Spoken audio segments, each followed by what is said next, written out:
உலகெங்கிலுமான ரோஜா Tamil TV நேயர்களே, உங்கள் அனைவருக்கும் என் பணிவான வணக்கங்கள்.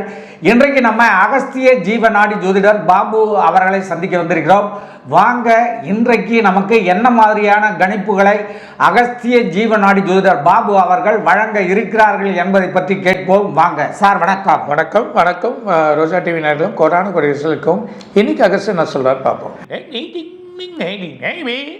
எதிர்பார்க்காத ஒரு கட்சி, அதாவது இப்போ புதுசாக ஒரு கட்சி ஒரு கூட்டு அமைப்போது, யாருமே எதிர்பார்க்க மாட்டாங்க. சடனாக அந்த கூட்டு அமைத்து நம்ம பார்க்க போகிறோம்.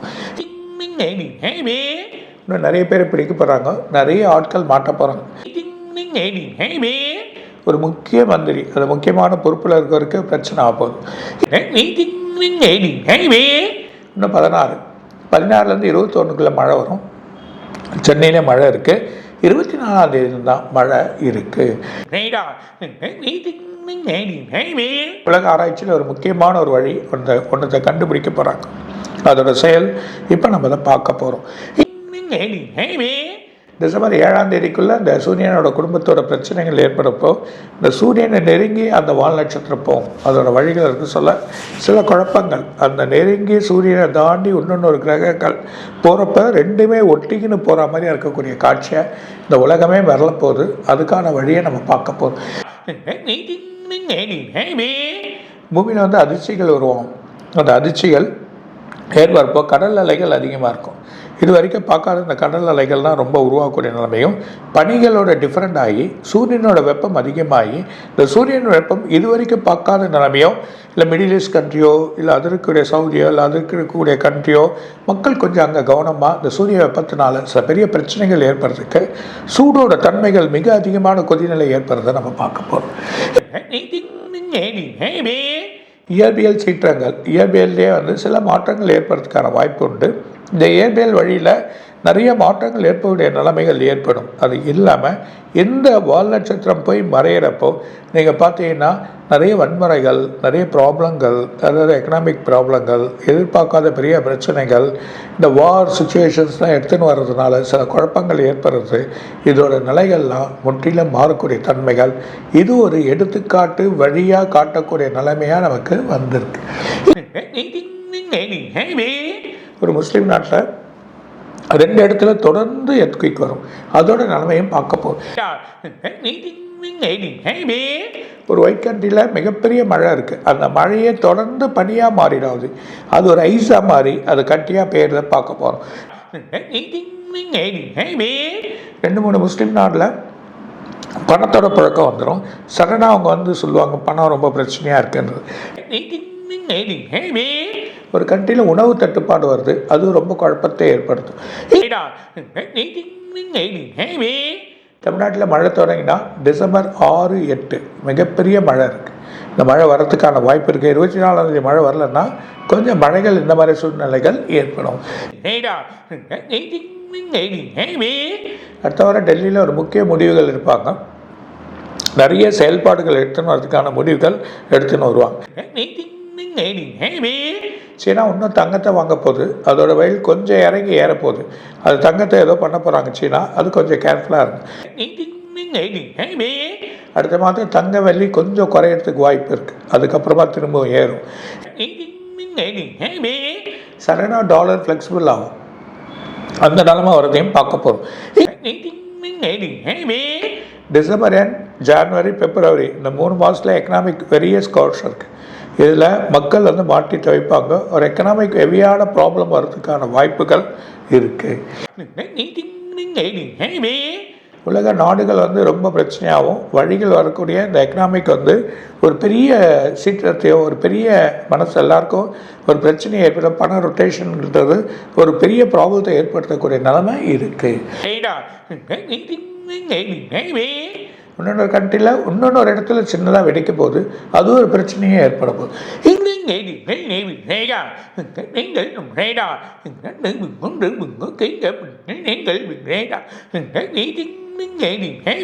இன்னும் 2-3 முக்கிய புள்ளிகள் அதில் மாட்டிப்பாங்க. நிறைய பேர் கைதாவதையும் பார்க்க போகிறோம்.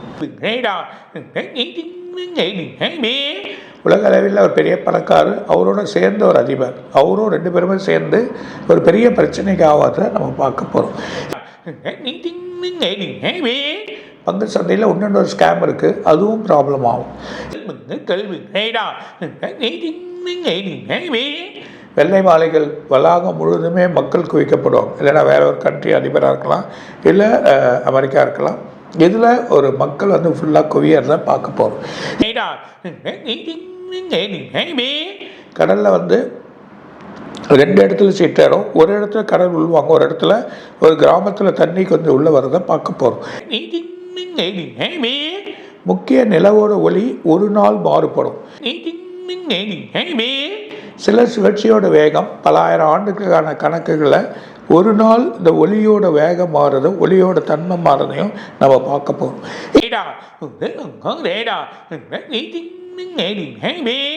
மழை இருக்கு, வழி வரும், ஒரு ஆறு நிரம்பி வழதையும் பார்க்க போகிறோம். இன்னொரு முக்கிய நடிகருக்கு உடல் பிரச்சனை ஆகிடும், தேவையில்லாத அவரதையும் நம்ம பார்க்க போகிறோம். 2 கடல் ஆனால் 2 ரிவர் கூட இடத்துல ஒரு இது இருக்குது குயிக்கு. அதில் ஒரு வந்து எரிமலை ஏறதையும், இது வரைக்கும் அந்த எரிமலை வந்து நம்ம பார்த்ததில்ல, சடனாக பீரிட்டு மேலே வர்றதையும் பார்க்க போகிறாங்க. இந்த மாதம் கடைசிக்குள்ளே ஒரு இடத்துல மக்களோட ஆர்ப்பாட்டம் அதிகமாக இருக்கும், அது நடக்கிறதையும் பார்க்க போகிறோம். இன்னும் நிறைய இருக்குது, அடுத்த வாரம் நான் சொல்கிறேன். ரொம்ப மகிழ்ச்சி சார். இப்போ இந்த பீகாருடைய தேர்தல் முடிவுகள் இந்தியாவையே ஆட்டங்காண வைத்திருக்கு. ஏன்னா பாரதிய ஜனதா கூட்டணி அமோகமான வெற்றியை பெற்றிருக்கு, கண்டிப்பாக மிகப்பெரிய வெற்றி பெற்றிருக்கு. இந்த வெற்றி தேர்தல் நடக்கப் போகிற மேற்கு வங்காளத்தையும் தமிழ்நாட்டையும் மிகப்பெரிய ஆட்டங்காண வைத்ததா அரசியல் நோக்கர்கள் கூறுறாங்க சார். இந்த முடிவுகள் இந்த 2 மாநிலத்துக்கு விட்டுருங்க, நம்ம தமிழ்நாட்டுக்கு வரப்போகிற 2026 தேர்தலுக்கு எந்த மாதிரியான பாதிப்புகளை உள்ளாக்கும்னு சொல்லுங்கள் சார். தமிழ்நாட்டில் கூட்டணி அமையணும், கூட்டணிகள் அமைஞ்சு சரியான ஒரு வழிப்பு பண்ணாங்கன்னா கண்டிப்பாக பிஜேபி தலை தூக்கிறதுக்கான வாய்ப்பு உண்டு. அந்த கூட்டணிகள் கரெக்டான வழியில் சேர்றதுக்கான வழிகள் இருக்கணும். இப்போ இருக்க கூட்டணியும் இன்னும் நிறைய பேர் உள்ளே சேர்ந்தாதான் இந்த பிஜேபியோட வளர்ச்சி வரும். இருந்தாலும் சில சீட்டுகள் இந்த தடவை வர்றதுக்கு வாய்ப்பு இருக்குது, போன மாதிரி இருக்காது. இந்த வாட்டி கொஞ்சம் கண்டிப்பாக வாய்ப்புகள் இருக்குது. எதிர்கட்சி வலுவடைறதுக்கான வழி சேரணும். ஆளுங்கட்சி வலுவாக இருக்குது, ஆளுங்கட்சியில் இது வரைக்கும் அவங்க வாங்கினதோட கொஞ்சம் குறையலாமே தவிர அவங்களுக்கு வந்து ஒரு இதுவாக இருக்காது. ஆனால் எதிர்கட்சிகள் வலுவடை சொல்லுதான் இதுக்கு வழிகள் கிடைக்கும், இல்லைன்னா ஆளுங்கட்சி வந்து வலுவாகவே தான் இருக்கும் அப்படின்னு சொல்கிறாங்க சார். இப்போ பீகாரில் வந்து இந்த தேர்தல் முடிவிலிருந்து என்ன காட்டுது அப்படின்னு பார்த்தீங்கன்னா, பாரதிய ஜனதா கூட்டணி மிகப்பெரிய வெற்றி பெற்றுட்டுது. அதே நேரத்தில் அந்த ஆர்ஜேடி காங்கிரஸ் இந்தியா கூட்டணி மாபெரும் தோல்வியை தழுவிடுச்சு. இதில் 3வது அணியாக நின்னது வந்து பிரசாந்த் கிஷோர், தேர்தல் வியூகம் வகுப்பாளர். அவர் வந்து 3வது அணியாக நின்னார். அவர் ஏதாவது ஒரு பெரிய அவருடைய சலசலப்புகள் அது இதெல்லாம் பார்த்தா அவர் ஒரு எதிர்கட்சியாகவே வருவாரோ என்னவோ அப்படிங்கிற மாதிரிலாம் நினச்சாங்க. ஆனால் இன்றைக்கி புஸ்வாடமாக ஆகிட்டார். ஸோ பல மாநிலங்களில் தேர்தல் வியூகம் வகுப்பாளராக இருந்து பல கட்சிகளை வெற்றி பெற வைத்தார் அப்படிங்கிற பேர் அவருக்கு உண்டு. அப்படிப்பட்டவருக்கே மாபெரும் தோல்வி ஆயிடுச்சு. அந்த பிரசாந்த் கிஷோர் தான் தமிழ்நாட்டில் இப்போது விஜய்க்கு வந்து அட்வைஸ் பண்ணிகிட்டு இருக்காரு, தேர்தல் வியூகங்களை வகுத்து கொடுத்துட்ருக்காரு அப்படின்னு வந்து தகவல்கள் சொல்கிறாங்க. அது எந்த அளவுக்கு உண்மைன்னு தெரியல. அப்படிப்பட்டவர் விஜய்க்கு வந்து இந்த தேர்தல் வியூகம் வகுப்பாளராக இருந்தால் ஒர்க் அவுட் ஆகுமா ஆகாதா அப்படின்னு சொல்லுங்கள் சார். இதை பற்றி கவலை இல்லை, இருந்தாலும் தனிப்பட்ட முறையிலே இவருக்கு கொஞ்சம் செல்வாக்கு வந்திருக்கு விஜய் சாருக்கு. அதனால் இந்த விஜய்க்கு வந்து அவங்க செயலாக இன்னும் கொஞ்சம் ஒரு கூட்டோட முயற்சிகள் வந்தால் விருதுநகருக்கு இன்னும் கொஞ்சம் வலிமை பெறும். இல்லைன்னா இப்போ கொஞ்சம் வந்து திரும்ப அடுத்த தடவை பேசிட்டு உட்கார அளவுக்கு இருக்கும். அதனால் அவருக்கு வந்து ஒரு கூட்டணி தேவைப்படுது. ஒரு கூட்டணி ஒரு இது இருந்தால் தான் இன்னும் கொஞ்சம் மக்கள் வந்து அதோட வழி வரும். தனிப்பான்மையானது யங்ஸ்டர்ஸ் எவ்வளோ ஓட்டு போட முடியும்? பிரதனுக்கு. அதனால் மிடில் மேனுக்கு தான் நிறைய ஓட்டுகள் இருக்கும். அதுக்கான வழிகள் எடுத்துன்னு வரணும்னா ஒரு கூட்டு வழி வேணும். இருந்தாலும் வியூகங்கள்லாம் கரெக்டாக இருக்குது. இன்னும் நல்ல வியூகமாக இது பண்ணி இன்னும் செயல் பண்ணணும், இன்னும் மக்கள்கிட்ட போகணும், இன்னும் வழி பண்ணணும். நிறைய விஷயங்கள் இருக்குது, அது பண்ணுவாங்க. Okay sir. சார், இப்போ இந்த பருவ காலங்களில் பார்க்கும்போது இப்போ நமக்கு வந்து மழை வந்து இந்த வட தமிழ்நாட்டில் வந்து வழக்கமான மழையை விட குறைவாக பெஞ்சிருக்கிறதா சொல்கிறாங்க. மழைக்காலங்களும் வந்து முடிய போகுது. இப்போ கார்த்திகை தீபம் வரைக்கும் தான் இருக்குது. இந்த கார்த்திகை தீபத்துக்குள்ளே பெஞ்சா உண்டு, இல்லை அதுக்கு பிறகு பெய்யுமா என்னன்னு தெரியல. இது எப்படி இருக்கும் சார்? இந்த மழை மிகப்பெரிய ஒரு பயனுள்ளதாக இனிமேலும் அமையுமா? சரியான அளவு மழை பெய்யுமா என்ன? பனிக்காலங்கள் எப்படி இருக்கும் அப்படிங்கிறத பற்றி சொல்லுங்கள் சார். 16லேருந்து 24ஆம் தேதிக்குள்ளே மழை பெய்யணும். அப்படி 24ஆம் தேதியிலேருந்து 6ஆம் தேதிக்குள்ளே நமக்கு மழை நல்லா பெஞ்சாலும், அப்படி இல்லைன்னா மழை வர்றதுக்கு கஷ்டம். கொஞ்சம் இந்த தடவை தட்டுப்பாடு இருக்குது. இருந்தாலும் இந்த 3ஆம் தேதியிலேருந்து 6ஆம் தேதியோ, இல்லை 6ஆம் தேதியிலேருந்து 8ஆம் தேதிக்குள்ளோ மிகப்பெரிய மழை காத்திருக்கு. ஒரு புயல் வர்றதுக்கான வாய்ப்புகள் இருக்குது. அப்படி வந்ததுன்னா ஆட்டோமேட்டிக்காக மழை வந்துடும். அப்படி வந்தாலும் சென்னை சில இடங்கள் வருமே தவிர, நீங்கள் சொல்ல மாதிரியே வடமேற்கில் கொஞ்சம் குறைவுகள் ஏற்படுறதுக்கு வாய்ப்பு இருக்குது. சில இடத்துல ஆறு ஃபுல்லாகவும், சில இடத்துல கம்மியாக தான் இருக்கும். சார், இப்போ வந்து தங்கம் வெள்ளி வந்து ராக்கெட் வேகத்தில் ஏறிக்கிட்டே போகுது. மிடில் கிளாஸு, ஏழைகள் இவங்களெல்லாம் வாங்கிறதுக்கான வாய்ப்புகளே இல்லாத அளவுக்கு போயிடும் போல் தெரியுது. மக்கள் வந்து தங்கத்தை கீழே இருந்து தங்கம்னு பேப்பரில் எழுதி பார்க்கணும், இல்லை கடையில் எழுதியிருக்கிறத பார்க்குற அளவுக்கு அந்த தங்க விலை போயிடும் போல் இருக்குது சார். அதனால் இந்த தங்கத்தை எல்லா மக்களும் யூஸ் பண்ணுற அளவுக்கு, எல்லாரும் வாங்குகிற அளவுக்கு செயற்கை தங்கங்கள் கண்டுபிடிப்பாங்களா? அந்த செயற்கை தங்கம் வந்ததுன்னா இந்த இயற்கை தங்கத்தை விலை ஏற்றத்தை வந்து கொஞ்சம் குறைக்கிறதுக்கு வழிவகை செய்யுமா என்ன அப்படின்றத சொல்லுங்கள் சார்.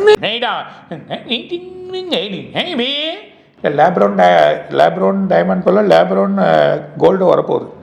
லேபில் தயாரித்து வரக்கூடிய கோல்டு வரும். ஆனால் அந்த கோல்டு எது இருந்தாலும் இந்த இருக்கக்கூடிய இயற்கையான எல்லோ மெட்டலுக்கு என்றைக்குமே வேல்யூ உண்டு. இன்றைக்கில் ஆதி காலத்தில். ஸோ இது ஓரளவுக்கு ஏறும். அதுக்கு வந்ததுன்னா கொஞ்சம் குறைக்கலாமே தவிர பெருசாக குறைக்க முடியாது. அதே லெவலில் தான் போகும். ஆனால் செயற்கையான தங்கம் வந்து கண்டுபிடிக்கிறதுக்கு வாய்ப்புகள் உண்டு. ஆராய்ச்சி நடந்துருக்கு சார். இப்போ வந்து நீங்கள் போன வீடியோவில் கூட சொல்லியிருந்தீங்க, இந்த சூரிய குடும்பத்திலேருந்து ஒரு இது வரும் அப்படின்னு சொல்லிட்டு. அதை வந்து என்ன சொல்கிறாங்கன்னா 3i அட்லஸ் கமாட்டர் அப்படின்னு சொல்கிறாங்க. அது வந்து வர்றதுக்கு வாய்ப்பு உண்டா? அதுதானா, அல்லது இது ஏலியன் குடும்பம் சம்மந்தப்பட்டதா என்ன அப்படிங்கிறத சொல்லுங்கள் சார். ஒரு வால் நட்சத்திரம் இது வந்து ஏலியன்ஸ் கிடையாது. வால் நட்சத்திரத்துலேருந்து ஒரு வால் நட்சத்திர வழியிலேருந்து வெளியே வருது ஒரு பாட்லேருந்து. இந்த ஒரு பாட் எங்கே இருக்கோ அந்த பாட்டில் வந்து இது மிதந்து சூரியனோட குடும்பத்தோட இயக்கத்தை கொஞ்சம் பிரச்சனையை கொடுத்துட்டு தான் போகுது. அந்த பிரச்சனைகள் இருக்கிறது ஏன்னா இது எதிர்நோக்காக வருது. நேரான நோக்கில் இது வரல. இது எதிர்நோக்க பின்னாடி எல்லாமே சொல்லுவாங்க எதிர்நோக்காக வருது. இதில் இருக்கக்கூடிய ரேடியஸ் வந்து டிஃப்ரெண்ட் கைண்டாக இருக்குது. இப்போ தான் ஃபஸ்ட்டு இது வந்து ஃபஸ்ட்டு வந்து வரக்கூடிய இது சிக்னலை ஃபஸ்ட்டு சவுத் ஆஃப்ரிக்காவில் ரிசீவ் பண்ணியிருக்காங்க.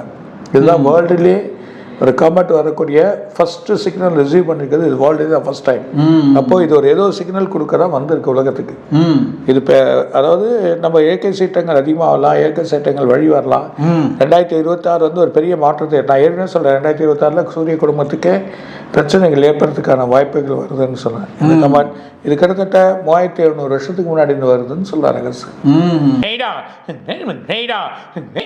இன்னும் இதோட பாதை எங்கேருந்து வந்திருக்குன்னு யாரும் கண்டுபிடிக்க முடியல. ஏன்னா இது மேல் பாதையில் இருந்திருக்கு. அதாவது இப்போ ஒரு உலகம் மேலே இருக்கக்கூடிய மேகத்தில் அமைக்கப்பட்டிருக்குது. பூலோகம் போல் இருக்கக்கூடிய ஒரு பெரிய லோகம். அந்த லோகத்துக்கு அப்பாற்பட்டு அதுக்கும் மேல், அதாவது எண்ட்லெஸ் இல்லாத ஒரு பகுதியிலேருந்து இது வந்துன்னு இருக்கின்றத உன்னை கடைசி ஒரு இதில் வந்து எல்லாத்தையும் சொல்லுவாங்க. இந்த சூரியனை கிட்ட நெருங்கி போகிறப்ப தான் இதோட விஷயம் தெரியும். அப்போ தான் எல்லா விஷயத்தோட உண்மையும் தண்ணுவாங்க. இதில் இருக்கக்கூடிய இருக்கக்கூடிய ரேடியஸ்லாம் ரொம்ப டிஃப்ரெண்ட்டான ஒரு வழின்றதையும் சொல்லுவாங்க. அது இல்லாமல் இது வர்றதுனால தான் இந்த கடல் சீற்றங்கள் வழிகள் எல்லாமே ஏற்படும்.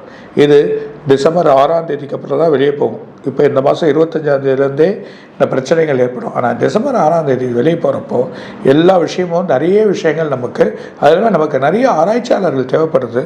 மிகப்பெரிய இந்த வானிலை ஆராய்ச்சி நமக்கு பெரிய ஆராய்ச்சியும் சில சக்ஸஸும் வெற்றியும் கிடைக்கும். இருந்தாலும் இந்த ஆராய்ச்சியாளர்கள் நமக்கு தேவைப்படுது. சார் 500 வருஷத்துக்கு பிறகு சனி புதன் இந்த கிரகங்கள்லாம் வக்ர நிவர்த்தி அடைகிறதால எந்தெந்த ராசிகள் சார் செல்வங்களை பணத்தை கோடிகளை குவிக்கும் அப்படின்னு சொல்லுங்க சார்.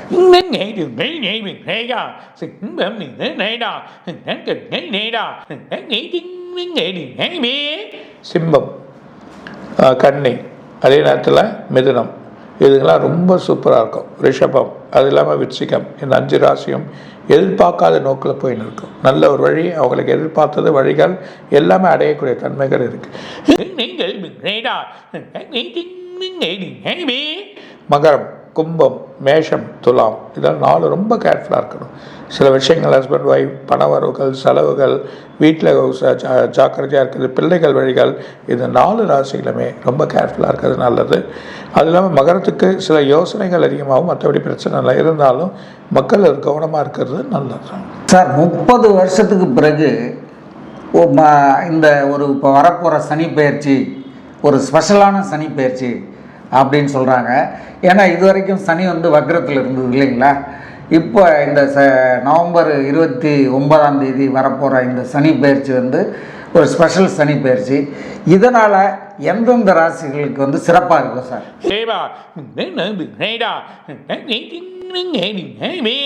இந்த ஒரு பார்ட்டே நல்லாயிருக்கும். மிதுனம், கடகம், சிம்பம், கன்னி, இது 4மே நல்லாயிருக்கும். மகரம், கும்பம், மேஷம். மகரம், கும்பம் உடல் உபாதைகள், மனசில் கவலைகள், கழுத்து, தலைவலி, எல்லாமே இடுப்பு கீழே கால்வலி, இது பிரச்சனை வரும். மேஷத்துக்கு உடல் உபாதைகள் இல்லாமல் மனசில் பிரச்சனைகள், சின்ன சின்ன அடிகள், சின்ன சின்ன வண்டிகள், வாகனங்கள், சின்ன சின்ன ப்ராப்ளங்கள், ஹெல்த்து, தூக்கம் இருக்காது, வீட்டுக்குள்ளே சின்ன சின்ன பிரச்சனைகள் ஏற்பட்டு சரியாகும். சார் இந்த தொழில், செல்வம், புகழ் இதெல்லாம் இந்த ராசிகளுக்கு சிம்பம், கன்னி ரொம்ப டாப்பாக இருக்கும். ஓஹோ. இந்த தனுஷு மகரெல்லாம் எப்படி இருக்கும் சார்? தனுஷுக்கு ஓரளவுக்கு நல்லா இருக்கலாம். மகரத்துக்கு தான் எல்லாம் இருந்தோம் மனசு கவலையாக இருக்கும். சார் இப்போ எல்லாரும் இந்த ரத்தன கற்கள் போடுறோம்ல, இந்த கற்கள் போடுறதால சம்மந்தப்பட்டவங்களுக்கு அவங்களுக்கான தோஷங்களை நீக்குமா, அவங்களுக்கு வரக்கூடிய ஆபத்துக்களை அந்த ரத்தின கற்கள் போக்குமா அப்படிங்கிறத நம்ம பண்டைய கால அகஸ்திய இந்த நாடி ஜோதிடத்தின் மூலம் என்ன சொல்ல முடியும் அப்படிங்கிறத சொல்லுங்க சார். கண்டிப்பாக பார்க்க முடியும். சில பிரச்சனைகள், உடல் உபாதைகள், சில உடலில் இருக்கக்கூடிய நோய்கள், சில சீராத சில வியாதிகள் அதை கண்ட்ரோல் பண்ணி கொஞ்சம் தள்ளி போகிறது, ஒரு ஆயுஷை கூட கொஞ்சம் நாளைக்கு தள்ளி போகிறதுக்கு சில கற்கள் நமக்கு யூஸ் ஆகும். அந்த கற்கள் நமக்கு வரும். மெயினாகவே சாதாரண இந்த கற்கள் மட்டும் நினைக்கலாம். ருத்ராட்சம், அது இல்லாமல் அவனுக்கு ஸ்படிகம், இதெல்லாம் உடல் உபாதைகள், உடலில் இருக்கக்கூடிய பிரச்சனைகள், மனசு கவலைகள், மனசு நிம்மதியில் மனசை ஒழுங்குபடுத்துறது. இந்த கரிங்காலி மாலையெல்லாம் இந்த மனசை ஒழுங்குபடுத்தக்கூடிய நிலைமை உண்டு. அந்த நிலைமை பண்ணக்கூடியதில் பார்த்தீங்கன்னா ரெட் ரூபி இருக்கத்துலேயே உலகத்துலேயே ரொம்ப காஸ்ட்லி ரெட் ரூபி தான். அது என்ன சொல்லுவாங்க, மாணிக்கம். இந்த மாணிக்கம் ரொம்ப காஸ்ட்லி. ஆனால் மாணிக்கம், உண்மையான மாணிக்கம் கிடச்சுன்னா சிம்ம ராசிக்காரங்களுக்கு போகிறப்போ நல்லாயிடும். மேஷ ராசிக்காரங்களுக்கு போகிறப்போ நல்லாயிடும். விருச்சிக ராசிக்காரனா உபாதைகள், தொழில், ஸ்தானம், விருத்தி எல்லாமே நல்லாகும். அதே மாதிரி நீலம் கும்பம், மகரத்தில் இருக்கவங்க, அதே நேரத்தில் துளாராசிக்காரங்க, இவங்கெல்லாம் நீலக்கல் போடலாம். இதுக்கான வழியெலாம் ரொம்ப அருமையாக இருக்கும். அது மகரமும் கும்பமும் போடுறது ரொம்ப பலன். அவங்க சொந்த வீடு இருக்கிறதுனால அது போடலாம். ரிஷபராசியோட நீலம் போடலாம். ஸோ ரிஷபம் போடலாம், இதுவும் போடலாம். அதே நேரத்தில் உங்களுக்கு ரிஷபராசி இருக்கவங்க வைரம், முத்து, சந்திரன்.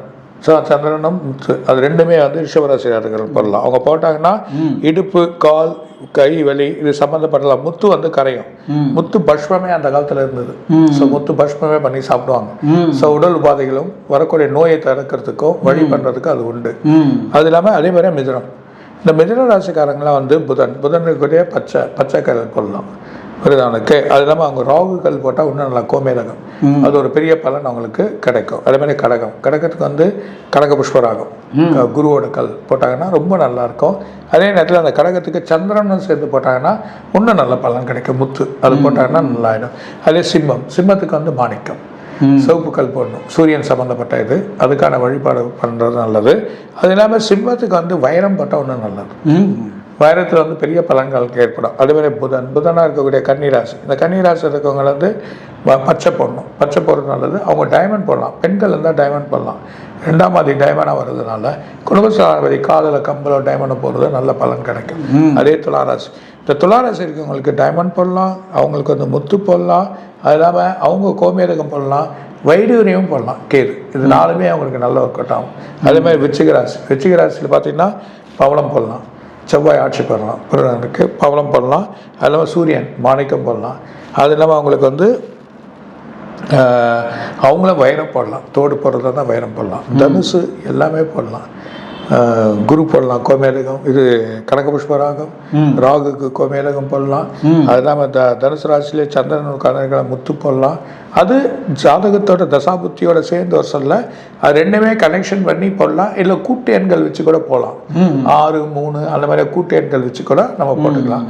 மகரத்துக்கு வந்து டைமண்ட் போடலாம். அதே நேரத்தில் செவ்வாய் பவளம் போடலாம், அவங்க உடம்புல மாலையாக போட்டுக்கலாம், உடம்புல கரைத்து நோய் வராது. அதே மாதிரியா சனியோட கல் இந்த நடு மோதத்தில் தான், பெண்களாக இருந்தால் பெண் இடது கையில் போட்டுக்கலாம். கும்பத்துக்கு வந்து அதே மாதிரி சனியோட கல் போடலாம், குருவோட கல் போடலாம். 7ஆம் ஆதி சூரியன் பார்வை இருக்கிறதுனால கண்டிப்பாக அவங்களுக்கு சமஸ்தமாதிபதி இருந்தாங்கன்னா கண்டிப்பாக மாணிக்கம் கூட போடலாம் அவங்களுக்கு. அதே மாதிரியா மீனத்துக்கு வந்து குருக்கல் போடணும், கனக புஷ்பராக போடணும். அதே நேரம் வந்து வைரம் போடலாம். சுக்கரன் வந்து அங்கே இதுவாகிறாரு. அதே நேரத்தில் வந்து சந்திரன் வந்து வழி வர்றதுனால அந்த சந்திரனுக்கு வந்து உண்டான கிரகமாக இருக்கக்கூடிய முத்தியும் போடலாம். இதெல்லாம் வந்து இந்த மாதிரி கிரகங்கள் இருக்க அத்தனை வழிகளும் போட்டாங்கன்னா ரொம்ப நல்லா இருக்கும். உடல் உபாதை எல்லாமே தலைக்கு வருது, தலைப்பாயோட போகும், முழுசாக இதுக்கு கிடையாது. இது ஒரு 6 பாகம், உடலோட 8 பாகமாக பிரிக்கிறது ஒரு 6 பாகம் இது தேவைப்படும். ஆனால் கண்டிப்பாக ஒரு இப்போ லக்ஷ்மி வளரணும், நமக்கு நல்ல பணம் வரணும்னா சில கற்கள் நம்மளை சேர சொல்ல அது வளர்த்து விடும். இன்னும் நிறைய வந்து வலிச்சுன்னு வரும். அந்த மாதிரி சக்தி கல்லுங்களுக்கு உண்டு. நீரோட்டங்கள் இருக்கக்கூடிய அத்தனை கல்லுங்களுக்குமே வலு உண்டு. ஸோ நீளம் எடுத்தினா நீளத்திலேயே எவ்வளவு வகையான இருக்குது. எந்திர நீளம் ஒன்று இருக்குது, அந்த நீளத்திலே வந்து ரொம்ப டார்க் கலர் இருக்கக்கூடிய நீளம் இருக்குது. ஸோ அந்த எந்திர நீளம்லாம் போட்டாங்கன்னா கிடைக்கணும், கரெக்டான ஆளுங்க கரெக்டான ஆள் கொடுக்கணும். ஸோ விற்கிறவங்க வந்து ஏமாற்றக்கூடாது. இப்போ வந்து பிரச்சனை கிடையாது. நீங்கள் வந்து லேபில் கொடுத்தீங்கன்னா இந்த ஹிஸ்ட்ரியே கொடுத்துருவோம், இந்த கல்லுக்கு இதான் ஹிஸ்ட்ரி, இதோட ஒர்த்து இவ்வளோதான் அப்படின்றது இப்போ லேபில் கொடுத்துருவோம். எந்த ஒரு கல் வாங்கினாலும் யார் வாங்கினாலும் நேராக திரும்ப டெஸ்டிங் எடுத்து கொடுத்து டெஸ்டிங் பேப்பர் கொடுப்பான்னு கேட்டு வாங்கிக்க. டைமண்ட் வந்து ஜிஐ சர்டிஃபிகேட், அதாவது இன்டர்நேஷ்னல் சர்டிஃபிகேட் இருந்தது தான் டைமண்ட் யார் வேணாலும் வாங்கிக்கலாம், டைமண்ட் ஒர்த்து. ஸோ அது மாதிரியா இந்த மாதிரியா பார்த்து இந்த கல் இதெல்லாம் கரெக்டாக பண்ணிங்கன்னா. ஆனால் சிலருக்கு கல் வீட்டில் தானாக சேரும். சில இடத்துல போனால் இமயமலை பண்ணினா கீழே கல் கிடைக்கும், அந்த கல் அவங்களுக்கு வீட்டுக்கு தானாக வரணும்னு இருக்கும். அது வந்து யோகமாகும். ஸோ ஒவ்வொருத்தருக்கும் அந்த கல்லுக்கு கண்டிப்பாக மகிமை உண்டு. உலகமே கல், தெய்வமே வந்து வடிவம் அமைக்கிறதுக்கே வந்து கல்லால் தான் அமைக்கப்பட்டிருக்கு. என்ன சொல்றீங்க? ஸோ அதுக்கு ஆகமேதிக்கு வந்து உயிரை கொடுக்கணும். அந்த உயிரை கொடுத்து அதை செயல் பண்ணி பண்ணுறப்போ அதே மாதிரி தான் இதுவும். இந்த கல்லுங்களுக்கு உயிரை கொடுக்குறப்ப இதுக்கு என்ன மந்திரம் தேவையோ, இதுக்கு என்ன வழிமுறை தேவையோ அதை பண்ணி பாலில் ஊற்றி இதில் நம்மளோட மஞ்சள் தூளில் வந்து கழுவி அதுக்கப்புறமா தண்ணியில் கழுவி அதுக்கப்புறம் டெய்லியாக இருக்கிற மந்திரத்தை சொல்லி போட்டால் அதுக்கு உரு ஏறுது. அந்த உரு ஏற சொல்ல கண்டிப்பாக அதுக்கு பலன் கிடைக்கும். பலன் கிடைக்க எல்லாத்துக்கும் பலன் இருக்குது. சூப்பர் சார், ரொம்ப அருமையாக இந்த விளக்கத்தை சொன்னீங்க சார். இப்போ இந்த தேர்தல் வருது இல்லையா, தேர்தல் வர்றதால ஒவ்வொரு கட்சியும் தான் ஜெயிக்கணும்னு சொல்லிட்டு வேலை செய்கிறாங்க. அவங்களுக்கு வந்து இந்த தெய்வங்கள் எந்தெந்த தெய்வத்தை வணங்கினா யார் யார் வணங்கினா வெற்றி கிடைக்கிறதுக்கு அது வந்து வாய்ப்பு கிடைக்கும், இல்லை நீங்கள் சொன்ன இந்த கற்கள் நவரத்ன கற்கள் என்னென்ன கற்கள் போட்டால் வாய்ப்பு கிடைக்கும் அப்படிங்கிற மாதிரி ஏதாவது பரிகாரங்கள் இருக்கா அரசியல்வாதிகளுக்கு? இருக்கு, பொதுவாக சொல்ல முடியாது. அவங்க ஜாதகத்துக்கு ஏற்ற மாதிரி பரிகாரங்கள் பண்ணிக்கிறாங்கன்னா நல்லா இருக்கும். எல்லாத்துக்கும் தெய்வங்கள் வழிபாடு இருக்குது, எல்லாத்துக்கும் வழிமுறைகள் இருக்குது, எல்லா செயல்லையுமே இருக்குது. காஸ்மிக் லெவலில் ஒரு தெய்வன்றது ஒன்று தான், ஆனால் அந்த காஸ்மிக் லெவலில் எனர்ஜி டிஃப்ரெண்ட்டாக இருக்குது. ஒவ்வொரு ஏரியாவுக்கு ஏற்ற மாதிரி ஒரு எனர்ஜி. ஒரு ரூமுக்கு எடுத்தீங்கன்னா எனர்ஜி வேற மாதிரியா இருக்கும். ஒவ்வொரு ரூமுக்குமே டிஃப்ரெண்டாக எனர்ஜி இருக்கும். ஒரு வீட்டுக்கு பக்கத்து வீட்டுக்கே எனர்ஜி இருக்கும். இந்த வீட்டில் இருக்க நல்லா இருப்பான், அந்த பக்கத்து வீட்டில் இருக்க வந்து பிரச்சனையா இருக்கே, எனக்கு இந்த வீடு வேணான்னு நினைப்பான். ஸோ ஒவ்வொரு வீட்டுக்குமே ஒரே ஃப்ளாட்ல 100 ஃப்ளாட் கட்டுவான், ஒரே இடம் தான். ஆனால் அந்த 100 ஃப்ளாட் கட்டுறவனோட எனர்ஜியும் ஒரே நேரத்தில் எல்லாருக்கும் சமமாக இருக்காது. ஒரு 8 பேருக்கு இந்த இடத்துல வந்ததே எனக்கு பிரச்சனை, அதே ஒன்றத்தை சொல்லலாம் இந்த இடத்துல வந்ததாப்பா எனக்கு யோகானும். அவன் நினச்சிப்பான் இன்னொரு ஃப்ளாட் வாங்கலாம், இன்னொருத்தனமா எப்படா நம்ம இந்த இடத்த விட்டுட்டு போகணும்னு நினைப்பான். ஆனால் ஒரே ஃப்ளாட்டில் தங்கியிருக்கவங்க ஒரே ஏரியாவில் மேலே கீழே எல்லாம் தங்கியிருப்பாங்க, ஆனால் டிஃப்ரெண்ட் எனர்ஜி மாறும். அப்போது ஒரு ஏரியாலே இவ்வளோ டிஃப்ரெண்ட் மாறப்போ சொல்ல ஏன் பல விதமான தெய்வங்கள் வழிபாடு இருக்கும், பல வழிமான செயல்கள். அப்போ அவங்களுக்கு ஒவ்வொன்றும் ஒரு விதமான செயல்பாடு கொடுக்குறோம். நீ உனக்கு வாஸ்து சரியில்லைன்னு வா, சில பிரச்சனை இருக்குன்னு வா, இந்த வீட்டில் நீ இந்த மாதிரியா வணங்குங்க தெய்வத்தை, இது வழி பண்ணுவாங்க. ஆனால் கீழே இருக்க வணங்கவே மாட்டான், அவனுக்கு ஆட்டோமேட்டிக்காக எல்லாமே கிடைக்கும். இன்னும் சொல்றீங்க மேலே இருக்குன்னு அவ்வளோ செயல் பண்ணாதான் அவனுக்கு வரணும்னு. அதுதான் அந்த எனர்ஜி மாறுது. ஒரு இயற்கையான நம்மளோட வழி, ஒரு மனிதன் பிறந்து உள்ள நுழைய சொல்ல எப்போ அவன் கால் படுதோ அவனோட சுழற்சி, அவனோட கர்மா, அவனோட செயலில் இருக்கக்கூடிய தகுந்த மாதிரியா அந்த வீடும் மாறிடுது. ஏரியா ஒரே ஏரியா தான். இந்த வீட்டில் இருக்க நல்லா இருக்கான், அந்த வீட்டில் இருக்க பிரச்சனையாக இருக்கான், அந்த வீட்டில் இருக்கவங்களுக்கு பொண்ணு கல்யாணம் ஆகல, புரியுது, ஒரே தெருவில் இருக்கவங்களுக்கும் இந்த கர்மா வருது. அந்த எனர்ஜி தான். அந்த எனர்ஜி கரெக்டான லெவலில் இல்லாதனால நமக்கு பிரச்சனை இருக்குது. அதுதான் தசாபுத்தி. அந்த தசாபுத்தி கரெக்டான சுழற்சியாக இருக்காது. இவனுக்கு சனி தசை இருக்கும், அவனுக்கு குரு தசை இருக்கும், அவனுக்கு வந்து புதன் தசை இருக்கும். ஸோ ஒவ்வொரு தசையும் மாற சொல்லியோ, ஒவ்வொரு வருஷத்தில் கிரகங்கள் மாற சொல்லியோ அந்த சுழற்சினால அவன் பிரச்சனை ஆயிடுறான்றத சொல்கிறான். சார், இந்த பண்டைக்கால நாடி ஜோதிடத்தில் மூலமாக வந்து பல விஷயங்களை தெரிஞ்சுக்க முடியும் அப்படின்னு நம்ம கேள்விப்பட்டிருக்கோம். அதுபடி நீங்கள் வந்து சொல்லிட்டு இருக்கீங்க. அதனால தான் இவங்க எல்லாம் வந்து என்னென்னமோ சொல்லுவாங்க. ஒவ்வொரு வீட்டுக்கு பிரச்சனை ஜாஸ்தியாக தான் இருக்கும். என்ன சொல்றீங்க? ஆமாம், ஒவ்வொரு எனர்ஜியுமே ஜாஸ்தியாக இருக்கு. அதை நம்ம கண்டுபிடிச்சிக்கணும். நம்ம தசாபத்தி என்ன வேலை செய்யுது, நமக்கு என்ன ப்ராப்ளம், என்ன பிரச்சனையில் நம்ம போகிறோம், எதுக்கு தகுந்த மாதிரி போகணும், எது கடன் வாங்கக்கூடாது, இந்த டைமில் இந்த பிரச்சனை வருதுன்னா கடன் வாங்காமல் லோன் போடாமல் அதுக்கு தகுந்த மாதிரி போனீங்கன்னா நல்ல வெற்றியை கொடுத்துரும். பாதையை நம்ம அமைச்சுக்கிறது தான் நமக்கு நல்லது. சார், நீங்கள் வந்து பல ஆண்டுகளுக்கு முன்னாடி நம்முடைய பாரத பிரதமர் மோடிஜி அவர்களுக்கு வந்து குஜராத்தில் வந்து சிஎம்மாக இருக்கும்போது ஜாதகம், அவருடைய இதுக்கு வந்து ஜாதகமோ இல்லை கணிப்புகளோ வழங்கியிருக்கீங்க. அவரை பார்த்து அவர் வந்து நீங்கள் சொன்னீங்க இதை விட பெரிய ஒரு பதவிக்கு போவார்னு அந்த நேரத்தில் சொன்னீங்க. அதே மாதிரி அவர் பிரதமரானார், 3வது முறையும் பிரதமராக இருக்கார். 3 தடவையும் நீங்கள் தேர்தல் கணிப்புகள் வழங்கும்போது பிரதமராக வருவார் அப்படின்னு சொன்னீங்க. அதே மாதிரி வந்துட்டுருக்கார் சார்.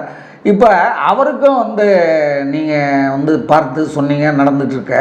இதெல்லாம் வந்து அவருடைய திசை மாதிரி என்ன தசா புத்தி நடக்குதோ அதை வச்சு தான் சொன்னீங்களா? இல்லை, இது வந்து நாடியில் எனக்கு என்ன வருதோ அவரோட வழியை பண்ணோம். எந்த ஒரு ஜாதகம் எதுவுமே பார்க்கல, ஃப்ரீயாக தான் சொல்லிட்டு வந்தோம்.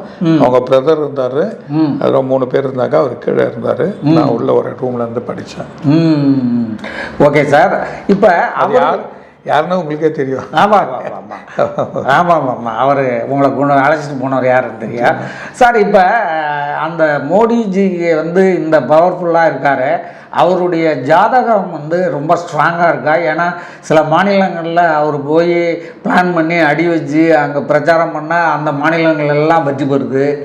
சில மாநிலங்கள் வந்து அவர் என்ன நினைக்கிறாரோ அதை அங்கே நடத்துகிறாரு. அவரும் அந்த அமித்ஷாவும் சேர்ந்து அந்த வியூகங்களை வகுத்து ரொம்ப பெரிய லெவலில் போயிட்டுருக்காங்க. இந்தியாவிலே 3 முறை பிரதமராக இருக்கிறதுங்கிறது சாதாரண விஷயம் கிடையாது. அதை இருக்கிறாங்க, 3வது முறையும் போயிட்டுருக்கு.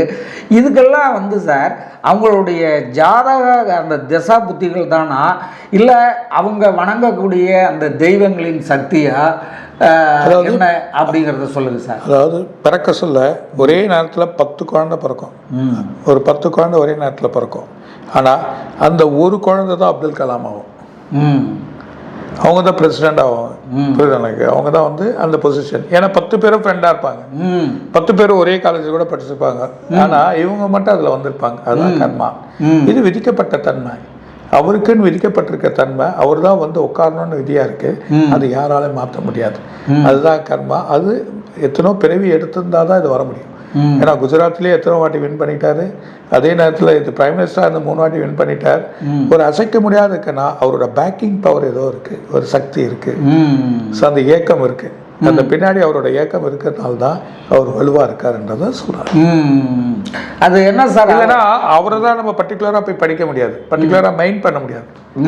நீங்கள் எவ்வளோ ரீடிங் கேட்டு தலைக்கீழெல்லாம் என்ன கேட்டு பார்த்துருக்கீங்க, புரியுதா எனக்கு? அப்போ கூட நான் அவர் தான் வருவார், இல்லை சார் இந்த தடவை தோற்றுருவார், வழி பண்ணுவார்லாம் நீங்கள் எவ்வளோ முன்னிலை பண்ணி அப்போ கூட அந்த ரீடிங் வந்து மாறல. இப்போ நீங்கள் எவ்வளோ விஷயங்கள் நம்ம படிக்க சொல்ல பார்த்தீங்கன்னா ட்ரம்ப் எடுத்துக்கங்க, எவ்வளோ பேர் சொன்னாங்க என்னென்னமோ, ஆனால் நம்ம ரீடிங்கில் கடைசி வரைக்கும் ட்ரம்ப் தான் வருவார்ன்றதை.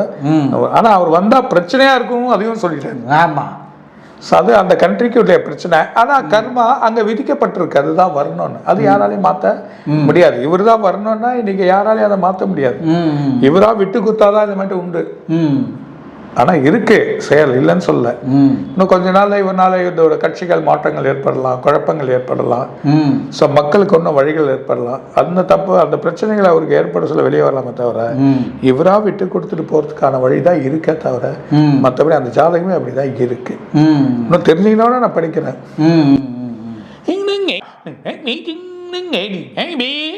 77வது வயசில் சின்ன பிரச்சனை உடம்புல இருக்குது, சின்ன குழப்பங்கள், அது தள்ளிட்டாரா 83 வயசு வரைக்கும் அவர் அசைக்க முடியாது, அந்த அளவுக்கு வலுவாக இருக்குது. ஸோ 77 வயசில் ஒரு சின்ன ப்ராப்ளம், 77 வயசுக்குள்ளே சின்ன ப்ராப்ளம், அது தாண்டிட்டார்னா 83 வயசு வரைக்கும் அவர் தான், யாரும் எதுவும் பண்ண முடியாது. சார் இப்போ தமிழ் மக்கள் வந்து நிறைய பேர் இருக்கிறாங்க, நிறைய இடங்கள்ல இருக்காங்க.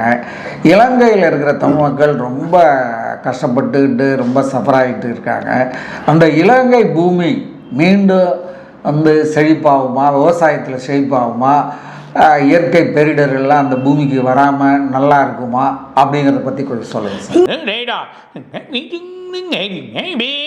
அவங்க வந்து இப்போ வந்திருக்கவர் நல்லா செய்வார். இன்னும் ஒரு 3 வருஷத்தில் ஒரு பெரிய செழிப்புகள் ஏற்படலாம். இருந்தாலும் எக்கனாமிக் ப்ராப்ளம் இருக்கும், ஆனால் 3 வருஷத்தில் பெரிய செழிப்புகள் ஏற்படுறதை நம்ம பார்க்கலாம். ரொம்ப மகிழ்ச்சி சார். இந்த நம்முடைய பண்டைய நாடி ஜோதிடத்தின் மூலம் பிரமாதமாக நம்முடைய வியூவர்ஸ்க்கு பயன்படுற மாதிரி பல கணிப்புகளை ஆணித்தரமாகவும் தெளிவாகவும் அற்புதமாகவும் வழங்கியிருக்கீங்க. இந்த கணிப்புகளை எல்லாம் நம்முடைய வியூவர்ஸ்க்கு பயன்படும். மீண்டும் அடுத்த ஒரு வீடியோவில் உங்களை சந்திக்கிறேன் சார். நன்றி, வணக்கம். வணக்கம் வணக்கம். ரோஜா டிவி நேரிலும் கொரோனாக்குரிய விசைகளுக்கும் இன்னும் நிறைய இருக்காது சார் சொல்வார். வணக்கம். இதுவரை நீங்கள் பார்த்த இந்த நிகழ்ச்சி உங்களுக்கு பிடிச்சிருக்கும் அப்படின்னு நினைக்கிறோம். இது மாதிரி பல சுவாரஸ்யமான நிகழ்ச்சி உங்களை வந்து சென்றடைய நீங்கள் செய்ய வேண்டியது ஒன்றே ஒன்று தான். ரோஜா தமிழ் டிவியை லைக் பண்ணுங்கள், ஷேர் பண்ணுங்கள், கமெண்ட் பண்ணுங்கள், சப்ஸ்கிரைப் பண்ண மறந்துடாதீங்க. அது மட்டும் இல்லாமல் எங்களோட செய்திகள் உங்களை வந்து உடனுக்குடன் வந்து அடைய நீங்கள் செய்ய வேண்டியது ஒன்றே ஒன்று தான், பெல் பட்டனை கிளிக் பண்ண மறந்துடாதீங்க.